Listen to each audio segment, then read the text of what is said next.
미신에 빠지면 결국엔 망합니다. 그것이 오늘 이 땅에 이 교회에 주신 주의 말씀이라 믿습니다. 원래 우리가 기적의 삶 시리즈 10번째 마지막 시간으로 감사는 더 큰 기적을 불러옵니다.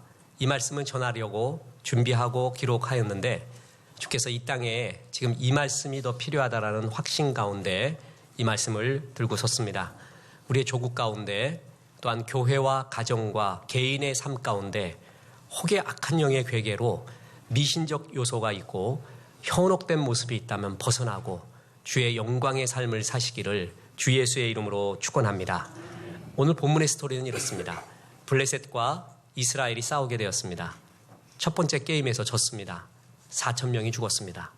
그러면 원래대로 하면은 하나님 우리가 패했습니다. 우리가 뭘 잘못했습니까? 하면서 기도하고 돌아보고 전열을 다듬어야 되는데 그런 소리를 하지 않고 하나님이 왜 블레셋한테 우리가 지게 했느냐 이런 소리나 하고 돌아보고 회개하고 기도하고 예배하는 모습은 하나도 없고 하나님의 궤인 언약궤를 갖다가 앞장 세우면 전쟁에서 이기리라 그렇게 리더들이 말을 합니다. 그래서 언약궤를 가져다가 갖다 놨습니다. 그랬더니 이스라엘 땅이 진동을 합니다. 효과가 있는 듯합니다. 블레셋 사람들도 깜짝 놀래요. 전에 애굽한테 행했던 야훼 하나님의 위대하심을 듣고 본 바가 있거든요. 그래서 떱니다. 그런데 블레셋이 다시 전의를 가다듬습니다. 야, 우리 이기자. 한판 해보자. 그래서 싸웠습니다. 그랬더니 이스라엘이 대패를 합니다. 그리고 언약궤까지도 뺏긴 사건. 그것이 오늘 말씀의 스토리입니다. 하나님을 앞장 세우지 않고 하나님이 만드신 것, 하나님이 주신 것을 앞장 세웠습니다. 하나님에 대한 인격적 교류는 없고 신비한 어떤 장소, 어떤 물건, 어떤 날, 음식 이런 것이 어떤 효험이 있다고 믿고 바라는 것, 그것을 미신이라고 합니다. 하나님의 백성인 이스라엘 사람이라 할지라도 이런 미신에 빠졌습니다. 그래서 하나님을 찾지 않고 언약궤를 앞장 세워 전쟁을 했다가 언약궤마저 뺏기고 전쟁은 대패를 하고 그 언약궤를 맡았던 홈니와 비느하스도 죽고 그의 아버지였던 대제사장 엘리는 이 소식을 듣고 의자에서 넘어져 죽임을 당합니다. 이것이 비극이었습니다. 자, 여러분 이스라엘만 미신에 빠졌을까요? 전 세계가 우리나라가 또한 이 지상에 있는 모든 것들은요 악한 영의 괴계로 미신에 빠지는 경우가 굉장히 많이 있습니다. 첫 번째로 살펴볼 주제는 왜 미신에 빠지는가입니다. 그 이유는 첫 번째로 인간은 영원성을 느끼는 존재이기 때문에 그렇습니다. 자, 오늘 7절 8절 보세요. 블레셋 사람이 두려워하여 이르되 신이 진영에 이르렀도다 하고 또 이르되 우리에게 화로다. 전날에는 이런 일이 없었도다. 우리들에게 화로다. 누가 우리를 이 능한 신들의 손에서 건지리요. 그들은 광야에서 여러 가지 재앙으로 애굽인을 친 신들이니라. 전쟁은 칼로 하는 거예요. 그죠? 그때 고대에는 용기와 군사들로 하는 것이었습니다. 그런데 신의 이야기를 합니다. 신이, 막강한 신이 임했다. 그 신의 도움으로 전쟁에 이길 수 있다. 전쟁이라는 치열한 현실 가운데도 사람은 이런 영원성을 생각하고 있습니다. 우리가 인생을 조금 먹어보면 느끼는 게 뭐죠? 결코 내 마음대로 되는 게 아니구나. 내 노력만 갖고 되는 것도 아니구나. 이걸 알 때 인생을 아는 거예요. 자식길로 보면 알죠? 무엇보다 사업해보면 알죠? 내 힘으로 되는 게 아니에요. 주님이 도와주지 않으면 안 된다는 것을 뼈저리게 느낍니다. 아무리 노력을 해도 그 노력에 더해진 주님의 포대기, 주의 역사하심이 없으면 안 된다는 것을 누구보다도 우리를 느껴요. 이거를 가리켜 보이지 않는 손에 대한 향수, 영원성에 대한 마음이 인간에게는 다 있습니다. 서구의 경제학자들은 계량 경제학자들이 많습니다. 수리경제학, 그러니까 추상적인 이론이 아니라 숫자 가지고 정확성을 추구하는 경제학자들이 많이 있습니다. 이코노메트릭, 계량경제라고 하는데 그 포브스라는 유명한 미국의 부의 200인들을 세계의 200인의 부를 모아놓은 그들이 왜 부자가 됐으며 얼마며 이게 지금 82년부터인가 83년부터 계속 나오고 있습니다. 우리나라 말로 번역돼 있죠. 그 포브스에서 만든 책 부의 탄생. 그래서 부자들이 왜 되는가, 왜 성공하는가 분석을 많이 했습니다. 그 분석의 이유를 그들이 딱 해놓다가 그 중에 하나가 뭐냐 하면은 럭키, 행운이 있다라고 표현했습니다. 그 무신론자가 기록한 거예요. 그런데 이런 말을 제일 싫어하는 게 미국인들이에요. 서구학자들이에요. 근데 럭키라고밖에 설명할 길이 없다는 거예요. 행운이 있다. 행운이 있어야지만이 이긴다. 자, 믿지 않는 사람은 행운이라 그러고 믿는 사람은 뭐라 그래요? 하나님의 은혜라고 얘기한다고 수없이 말했죠. 이거는 경제학이라는 오차 없는 숫자를 추구하는 학문에서도요. 아니야, 이거는 행운이라고밖에 볼 수 없어. 분명히 우리의 노력 너머에 이런 세계가 있고 서구의 아이비리그의 심리학자들 가운데 지금 행운에 대한 연구가 굉장히 많이 있습니다. 어쩔 수가 없대요. 이게 있다는 거예요. 쉽게 이야기하면 우리 인생은 항상 우리의 노력을 넘어선 영원성의 존재, 영원이 있구나, 보이지 않는 손이 있구나라는 것을 어떤 사람도 느끼고 있기 때문에 미신에 빠지게 됩니다. 자, 영원성을 느끼는 인간들이 빠지는 것이 미신입니다. 그러면 왜 미신에 빠지는 줄 아세요? 영원성에 대해서 느끼죠. 근데 방향이 잘못된 게 미신이에요. 영원까지는 느껴요. 아, 내 힘으로 안 되는구나. 그런데 그걸 하나님을 찾아야 되는데 누굴 찾아요? 잡신, 악령을 찾는 거예요. 그거를 가리켜 뭐라 그래요? 미신이라고 합니다. 그럼 묻습니다. 왜 미신에 빠질까요? 이유가 있습니다. 미신은요, 인격적 돌아봄이나 회개, 과정, 눈물, 땀 같은 거를 요구하지 않아요. 자, 예를 들어서 목사님 지금 사업 시작합니다. 또 뭐 합니다. 기도 부탁합니다. 이 일이 성공돼야 됩니다. 기도 부탁합니다. 그러면 목사들은 잔소리가 되게 많아요. 뭐부터 하냐 하면은 당신 이게 정말 하나님께 드리며 하나님이 기뻐하는 사업 되게 하겠습니까? 그동안 무슨 죄 짓고 무슨 일들을 했는데 하나님 축복할 것 같습니까? 회개부터 하십시오. 이런 소리나 하고, 목사님 난 지금 동으로 가야 됩니까? 서구로 가야 됩니까? 이게 환장하는데 그런 얘기는 또 하지도 않아요.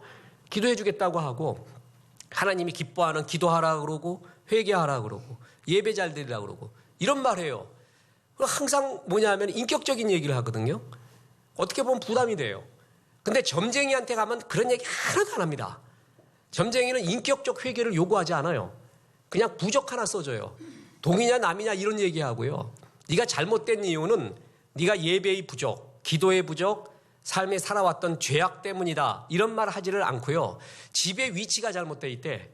너그 집이, 너그 무덤이 수맥이 멈추는 곳에 있대. 그런 소리나 해요. 그래갖고 이거를 갖다가 헤쳐나가려면은 이런 부적 하나면 된다.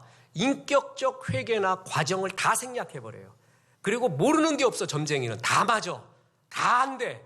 어디를 가야 맞고 뭐야 맞고. 목사님들 솔직히 말하면 몰라요. 모르는 거 투성이에요. 그래서 기도할 뿐이에요. 점쟁이는 모르는 게 없어요. 속 시원해요. 답을 다 말해줘요. 인격적 회개를 요구하지 않아요. 너무 쉬워요. 그러니까 영원성을 느낀 인간이 어디로 간다고요? 점쟁이한테 갑니다. 인생 살아보십시오. 공짜 있습니까? 세상에 공짜 절대 없습니다. 근데 마귀의 사상이 뭔지 아세요? 공짜로 준다는 거예요. 완샷에 준다는 거예요. 이 환상에 빠져 있으면요, 마귀의 올무에 가장 많이 쓰이게 됩니다. 자, 예수님이 광야에서 마귀의 시험을 당합니다. 그때 마귀가 뭐냐 하면 천하 만물을 보여줘요. 그리고 뭐라 그래요? 나한테 뭐만 하면? 절만 하면. 완샷에 다 주겠다고 그래요. 공짜로 다. 완샷에 뭐만 하면은요? 절만 하면. 이게 마귀의 속삭임이에요. 그런데 이런 원형의 속성을 우리가 잘 보세요. 우리 세상에도 그거 많아요. 네가 요 부정만 가지면, 요쪽으로만 가면, 요것만 하면 이 모든 걸 주리라. 그래서 성공이 임한다고 얼마나 악한 영이 우리에게 속이고 있는지 모릅니다. 그게 성서적으로 말하면 이렇게 해야 돼요. 천하 만물이 보이느냐? 이거를 다스리려면은 어릴 때부터 왕의 자질을 닦아야 돼. 그래서 어릴 때부터 사서삼경을 외우고 어떻게 하고 자연도 잘 알고 사람 다루는 법을 알고 사람과의 만남에서 눈물도 알고 배신도 당해보고 뭐가 진짜고 거짓인지도 알아보고 이런 가운데서 왕의 자질이 충만한 한 4, 50 되면 왕이 될 수 있을 것이야. 하나님이 도와주리라. 이거 성서적이죠. 모든 과정을 말하고 준비를 하게끔 하잖아요. 마귀는 이거 다 생략해요. 뭐만 하면 된다고요? 절만 하면 된대요. 공짜로 준대요. 이런 환상이 인생 가운데 있어요. 마귀는 그걸 적절하게 이용해요. 그래서 뭐냐 하면 영원성을 느끼는 인간에게 아무런 노력과 눈물과 과정이 필요 없는 완샷의 인격적 회개가 필요 없는 그냥 공짜로 주겠다고 얘기해요. 얼마나 쉬워요. 부족 하나 사는 거. 수맥이 끊겨 있대. 그 장소에 악한 기운이 너무 많대. 이름이 문제래. 그러니까 이름이 괴로운 이름이 있죠. 예를 들어 이완용 이런 건 괴로워요. 그런 건 개명할 수가 있는 거예요. 계속 부를 때마다 괴로우니까. 근데 이름에 무슨 마가 끼었느니 무슨 소리 하면서 그래서 그걸 고치려면 이만큼이면 된대. 이 돈 내고. 그러면 다 운명이 새로이 된대요. 모든 과정을 생략하고 절만 하면 천하를 주겠다라는 공짜 제안. 마귀는 이런 제안을 해요. 그래서 인간이 이게 너무 쉬운 거예요. 인격적 회개와 돌아봄보다 마귀가 제시하는, 점쟁이가 제시하는 게 너무 쉬운 거예요. 그래서 빠져듭니다. 자, 영원성에 대해 느끼기 때문에 미신에 빠져요. 근데 그 방향이 잘못된 게 뭐예요? 바로 미신입니다. 그러나 이것도 분석이 아닙니다.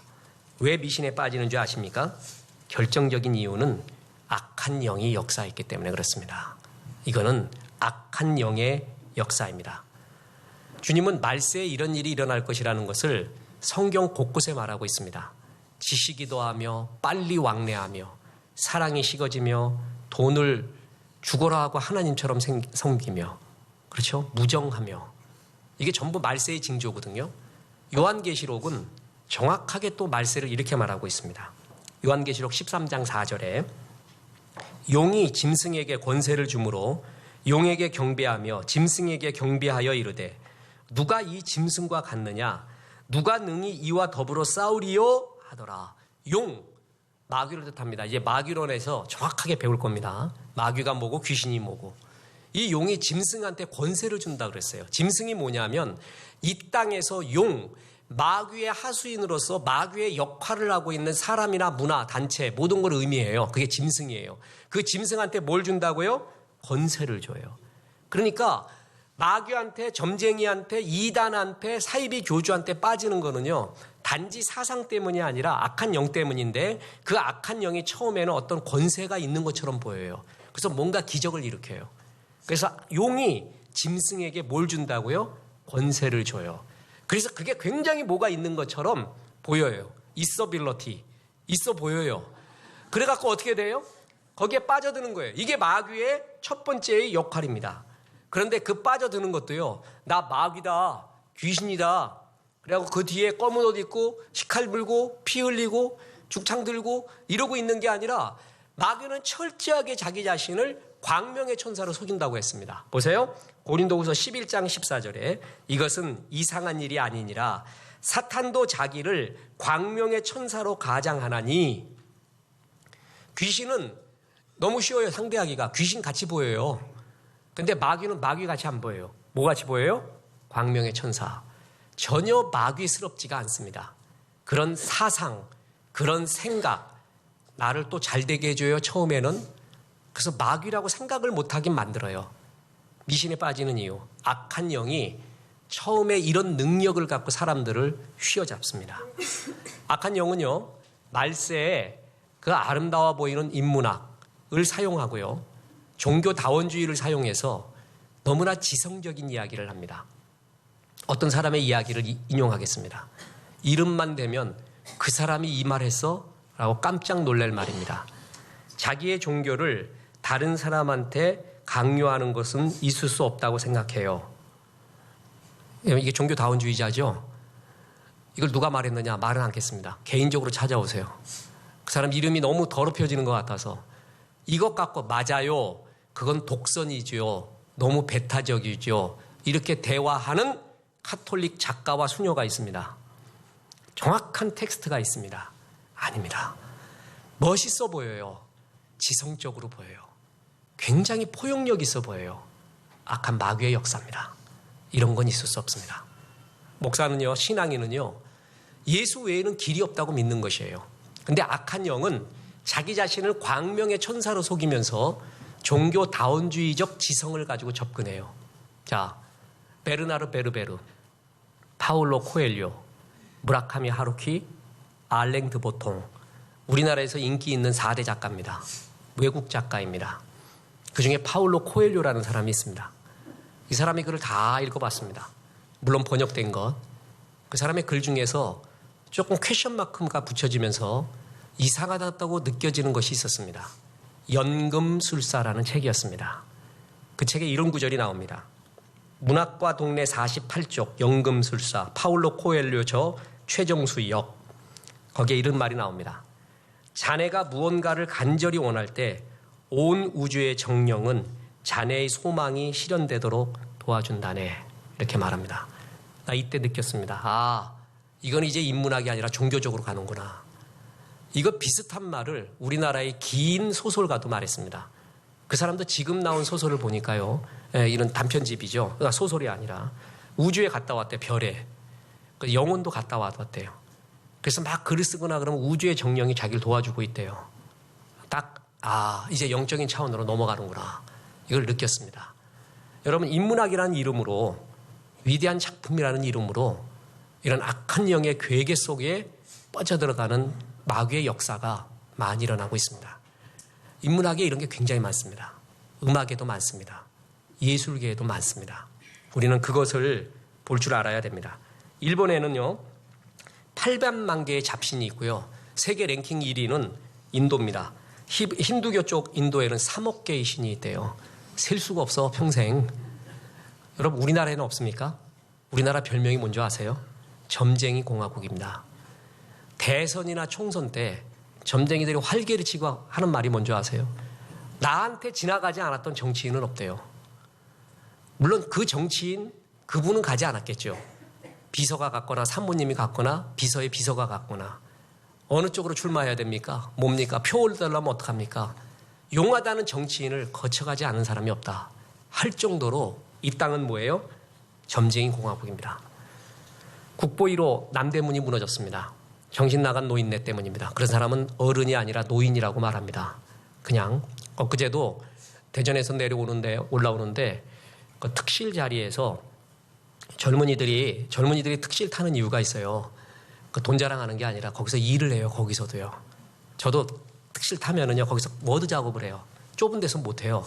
여기서 해야지만이 그 시간 절약하고 하거든요. 그런데 그 젊은이가 탔는데 웬 노인분이 앉아 있어요. 그래서 어르신, 이거 제 제자리인데요. 그랬더니 들은 척도 안 해. 그러고 있어요. 어르신 5분 동안 얘기해도 안 돼갖고 승무원을 불렀어요. 승무원이 어르신 여기 자리 표 어디 있습니까? 뭐 합니까? 여기 자리 아닙니다. 표도 없어 이 사람. 그리고 특실에 앉아서 안 일어나. 그래갖고 물리적으로 이렇게 세웠어요. 그때 막 되게 화를 내요. 이런 분은 어르신이 아니라 노인입니다.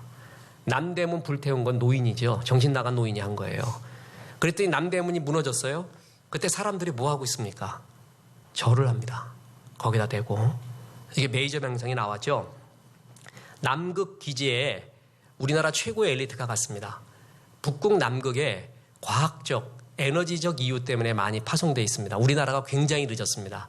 늦은 것 중에 하나가 기지, 극기지 개발이고 또 하나가 4차 산업혁명에 우리나라가 너무 늦었어요. 여기에 정말 집중해야 돼요. 나라는 정말 이 4차 산업 시대는 왔거든요. 딴 거 정신 차리지 말고 여기에 집중해야 돼요. 집중. 근데 남극기지에 갔을 때 제가 동영상 보여드렸죠. 최고의 엘리트들이 가서 한 게 뭔지 아세요?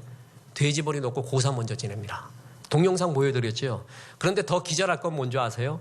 그 돼지머리가 서울에서 공수대에 왔어요. 종로 안국동에서 부정 탄다고 딴 데서 오면은 우리나라 최고의 엘리트 과학자가 가서 한 짓이 고사 지내면서 부정 탄다고 그런 돼지머리의 도움을 받고 있습니다.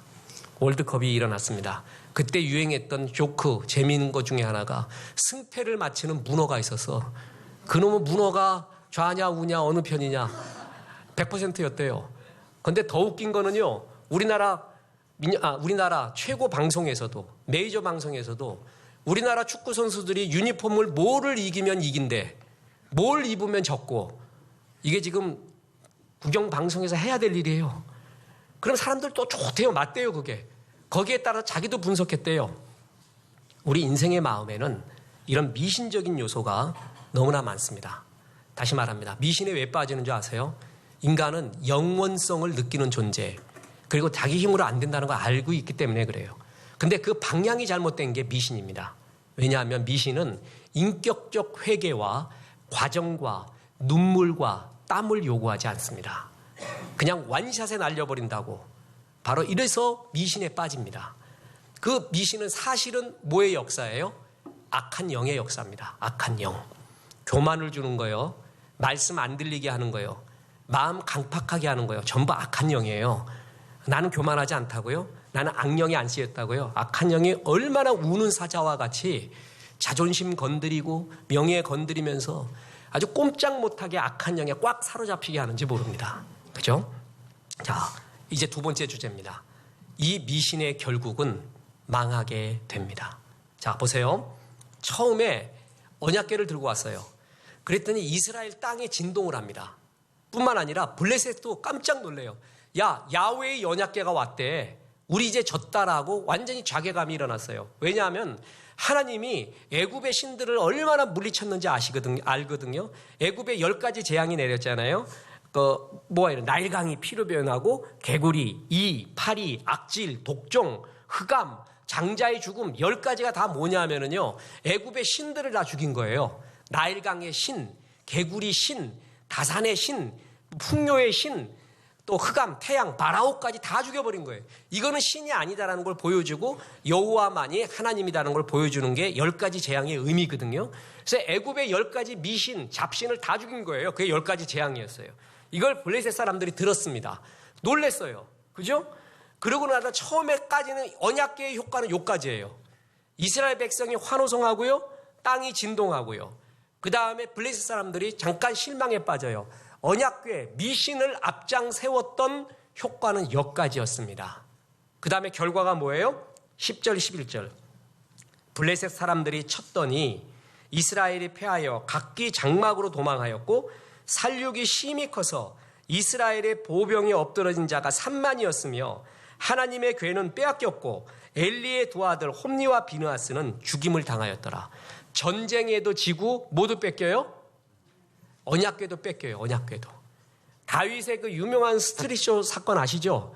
예루살렘 성으로 언약궤가 들어올 때 춤추고 그게 바로 이때 뺏겼던 언약궤가 들어왔을 때 춤춘 거예요. 그러니까 이때 뺏겨버렸어요. 전쟁에서도 지고 언약궤도 뺏겨요. 미신의 효과는 요까지예요. 결국엔 뭐가 돼요?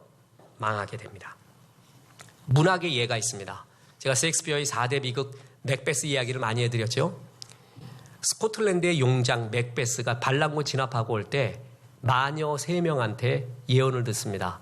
3가지 예언 중에 하나는 이미 자기의 현재의 상태예요. 그래서 그건 예언이라고 볼 수 없어요. 근데 두 번째 예언이 뭐냐면 코다의 영주가 된대요. 세 번째 예언이 왕이 된대요. 뭐 우스갯소리를 듣겠거니 했더니 그때 왕으로부터 전령이 옵니다.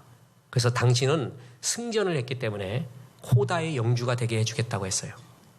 예언이 이루어진 거죠. 그때 심란해집니다. 그거를 미세스 맥베스, 그 문학에 나오는 최고의 악녀입니다. 그 맥베스 부인한테 얘기했더니 이 여자는 주저주저하고 있는 남편한테 막 얘기합니다. 왕 죽여야지 그러면. 왕 죽이기도 쉬워. 이름이 던컨이야. 던킨도나스. 먹으면 되는 거야. 그래가지고 왕을 죽이게 합니다. 죽였어요. 그러고 난 다음에 하루도 그때부터 편하지 않습니다. 그래서 아내는 그 맥베스의 아내는 몽유병 환자 되어 죽습니다. 이 사람도 계속 하루도 편하지 않아요. 다 죽여요. 그래서 의심 가는 사람. 그래서 선왕, 죽은 선왕의 아들 중에 말콤이라고 똑똑한 왕자가 있어요. 그 왕자가 이제 반란군 이끌고 들어왔어요. 제 얘기가 여기서부터예요. 그러면 싸워야 되는데 마녀의 예언에 의하면은 요 반란군도 이긴다고 예언했다는 거야. 그래갖고 져요. 목이 베요. 악한 영의 괴계는요. 처음엔 맞아요. 용이 짐승한테 권세를 줘요. 아무나 인간이 짱구가 아니거든요. 따라가지 않습니다.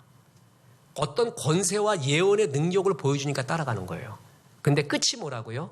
죽음이에요. 그게 마녀의 그리고 마귀의 끝이에요. 미신 쫓아가면 처음에는 맞는 것 같은데 결국엔 어떻게 된다고요? 그냥 아주 죽어버리는 거예요. 목사님, 그거는 문학의 얘기죠.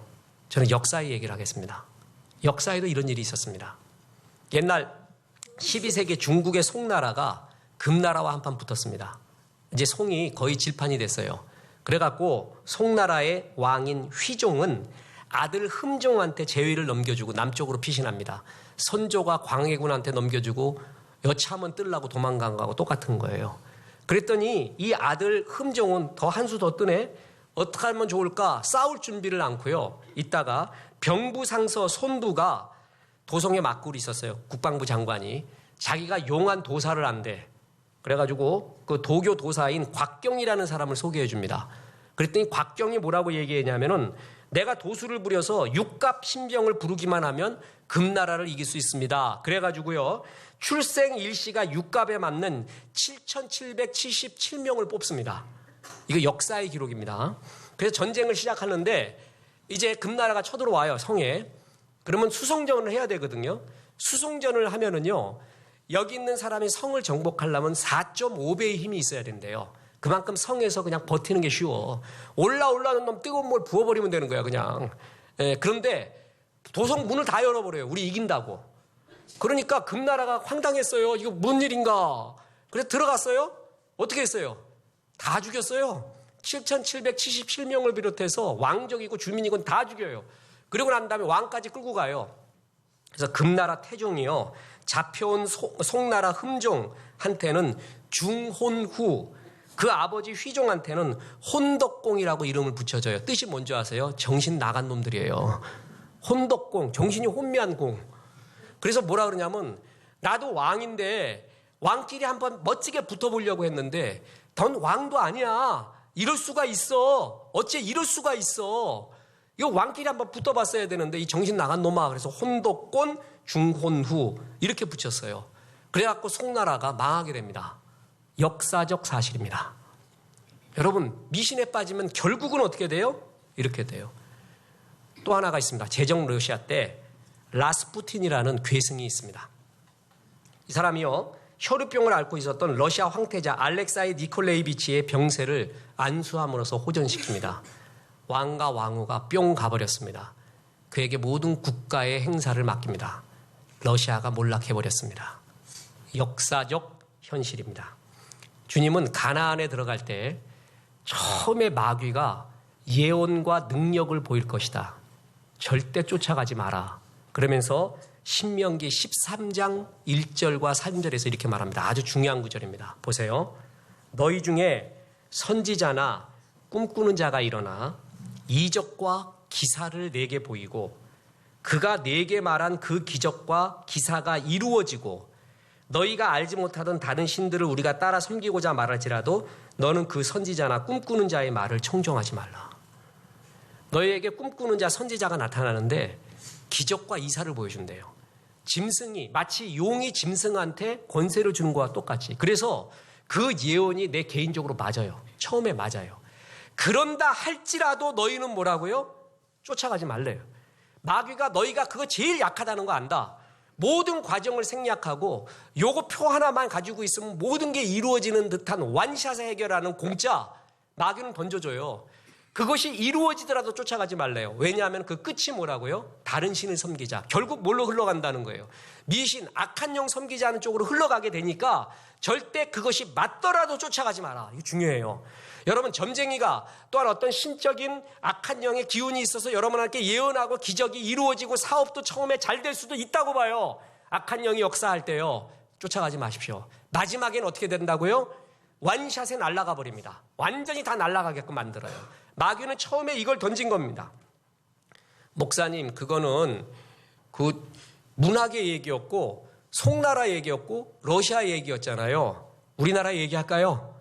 우리나라 지금 현재 컨템포러리 지금 일어나고 있는 어떤 대기업 총수 뉴스에 나왔죠. S모모 기업 누구한테 혹해갖고요. 점쟁이 김모모한테 혹해가지고 증권가에서도 난리 났었잖아요. 이 사람에 의해서 그 대기업이 좌지우지 됐었잖아요. 지금 현실에 일어나고 있어요. 이런 대기업 총수들이나 이분들이 감옥에만 가면 그 다음날 가시는 목사님이 있어요.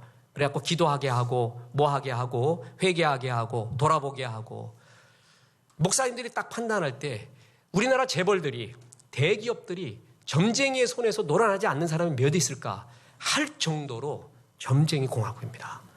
여러분 처음에 그것이 될 것 같아요. 용은 짐승한테 처음에 권세를 줘요. 처음에 맞는 것 같아요. 그런데 끝이 어떻게 된다고요?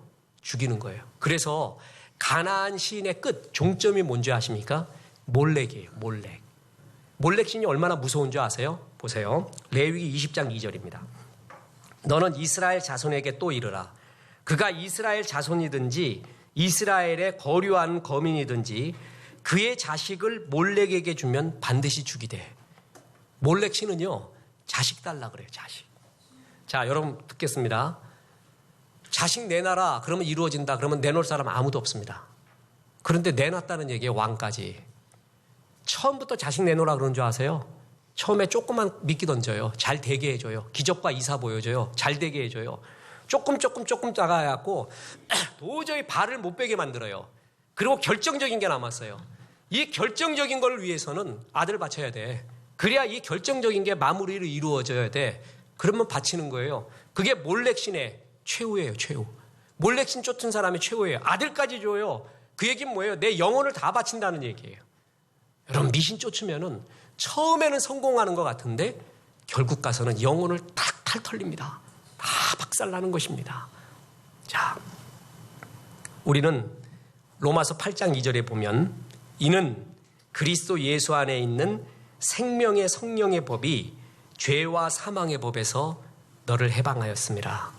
예수 믿는 사람은 죄와 사망의 법이 아닌 뭐예요? 생명의 성령의 법. 이 땅의 희망은 생명의 성령의 법을 가지고 있는 우리들이 기도하는 것입니다. 우리들의 씨름은요, 에베소서 6장 12절에 보면 우리들의 씨름은 혈과 육을 상대하는 것이 아니요 통치자들과 권세들과 이 어둠의 세상 주관자들과 하늘에 있는 악의 영들을 상대함이라. 세상 사람 인문학은요, 전부 혈과 육으로 봅니다. 그렇게 판단하고 해석을 합니다. 그리스도인은 그 이면에 있는 영의 실체를 봐야 됩니다. 이건 아무도 보는 사람이 없어요. 우리는 그걸 봅니다. 이건 사상의 싸움이 아니라 영의 싸움입니다.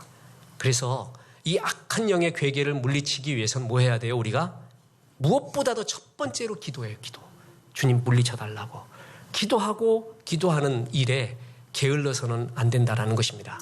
그 희망이 우리에게 있어요. 죄와 사망의 법이 판을 치는 이 땅에 또 킹덤 오브 갓, 하나님의 나라가 이 땅에 주기도문처럼 조금이라도 이루어지기 위해서는 생명의 성령의 법을 가진 사람들이 첫 번째로 기도, 그리고 빛과 소금의 삶, 사랑과 정의와 공의의 삶을 살아가야 됩니다. 이 땅의 정치인들 중에 그리스도인이 많이 있을 것입니다. 저는 참 인상적인 것이 그때 국회에 가서 예배를 인도할 때였습니다. 이 땅 정치인들 가운데, 국회의원 가운데도 그리스도인이 많이 있구나. 이들은 영의 세계를 봐야 됩니다. 그리고 정말 국회에 들어가서 해야 될 일은 그것입니다. 하나님이 이 땅을 축복해 주도록 먼저 그걸 볼 줄 알아야 돼요. 혈과 육으로 보는 것이 아니라, 그래서 기도해야 됩니다. 그리고 빛과 소금된 삶을 우리가 살아줘야 됩니다. 그럴 때 이 땅의 악한 영의 괴계가 물리쳐질 것입니다. 주님은 예수 믿는 생명의 성령의 법을 가진 자에게 디모데전서 2장 1, 2절에서 이렇게 말합니다. 그러므로 내가 첫째로 권하노니 모든 사람을 위하여 간구와 기도와 도고와 감사를 하되 임금들과 높은 지위에 있는 모든 사람을 위하여 하라. 이는 우리가 모든 경건과 단정함으로 고요하고 편안한 생활을 하려 함이라. 먼저 누구를 위해서요? 임금들과 높은 지위에 있는 사람들을 위해 기도하래요. 너희가 기도 못하면 너희 스스로가 경건하고 편안한 삶을 못 산대요. 너희 스스로가 힘들어질 것이라는 것이에요. 우리가 가슴 아프게 기도를 해야 됩니다. 그리고 이 땅을 도와달라고 기도하고, 또 정치하고 있는 보좌관들, 행정관, 정치인, 경제인들, 크리스찬들을 주님 깨워달라고 기도해야 됩니다. 그래서 악한 영의 괴계를 무찌러 달라고 기도해야 됩니다. 그래서 이 땅이 다시 한번 고요한 아침의 나라, 복음의 빛, 역사가 이 땅에 다시 임하리라 믿습니다. 그런 역사에 우리 교회가 쓰임받으면 좋겠습니다. 기도의 용사 되기를 주 예수의 이름으로 축원합니다. 아멘.